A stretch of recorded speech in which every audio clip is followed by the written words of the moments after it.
What happens to a dream deferred? It leads to bewildering frustration and corroding bitterness. Right now in America, there is something that is, I would say, unprecedented happening. It's just the movement, the mobilization of a huge amount of people. And I don't want to take anything away from that. I think we should have been doing this for a long time. However, with that being said, it's all around Trump. And Trump, sure, he's the demon in front. He's out there. He doesn't hold back. He says it all, and it's very easy to go after him. However, he is a symptom of what the actual problem is. Now, I'm going to get a little deep, and this is not easy to explain, so bear with me. Anytime in our capitalistic society there's an economic interaction between two people, whether it's buying, selling, a trade, whatever, there is a psychological distortion that happens because it's based off of competition. And what is competition at its absolute root but gaining advantage over others? That's all it is, gaining advantage over others. So when that happens on an economic scale, there's a distortion that happens. Now, this distortion is on a spectrum.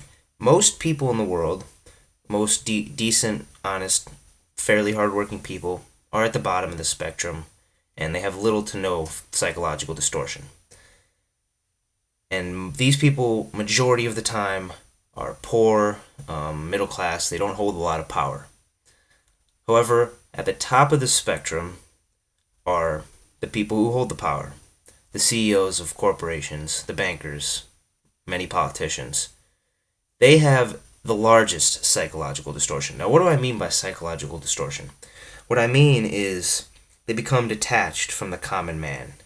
They only look at short-term gains. They are constantly checking their quarterlies. They care about quick profits.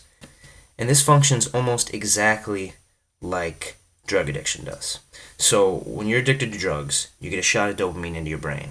And the next time you do it again, you get another shot of dopamine, and you need more and more as time goes on until you need a lot to satisfy that exact same feeling you got the first time.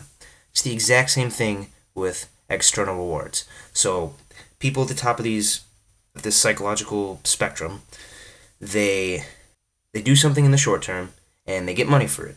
The next time they do the exact same thing. The more they do this, the more money they need in order to get that exact same shot of dopamine into their brain, because that's what happens. When you get an external reward, you get a shot of dopamine into your nucleus accumbens, which is the part of your brain that deals with dopamine.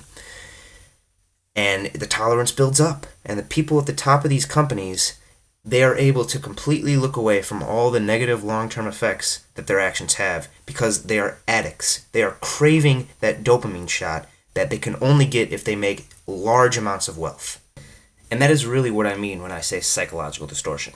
So I look at all these protests and very intelligent people who are trying to go after the people in power, saying, we gotta stop, we gotta redistribute wealth, we gotta do all this. But even the most dedicated activist groups, they're really missing the main point. The main point is it's not a problem of we need honest, good, hardworking people in power. The real problem is we can't continue to compete with each other because it distorts the way we think, and it is unsustainable. It is a utopia to say that we're going to have a completely free market where everyone trades at their own will. There's no coercion. That simply doesn't exist.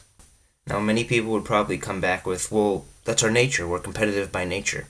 I do agree with that to a certain degree, but as I said before, it's distorted.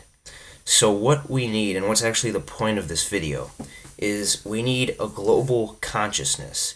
We need to understand that we live on a finite planet with finite resources. We have a system that requires cyclical consumption, cyclical turnover, and actually efficiency is completely anathema to our system right now. If we had efficient energy, the oil company would go out of business. Millions and millions of people would lose jobs. If Apple decided to make a phone that would last 10 plus years, they would go out of business in a heartbeat. So efficiency is completely the opposite of what this system requires.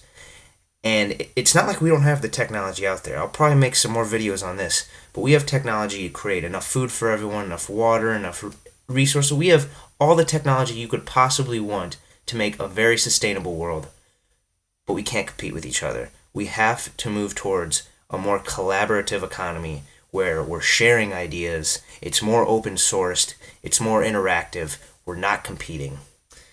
And there's a lot that can be said about this, so I'm just going to cut it off here. But my main point that I want to drill home is we need a global consciousness. We are one family. We are different in many ways, but we are more alike than we are different. That is a fact.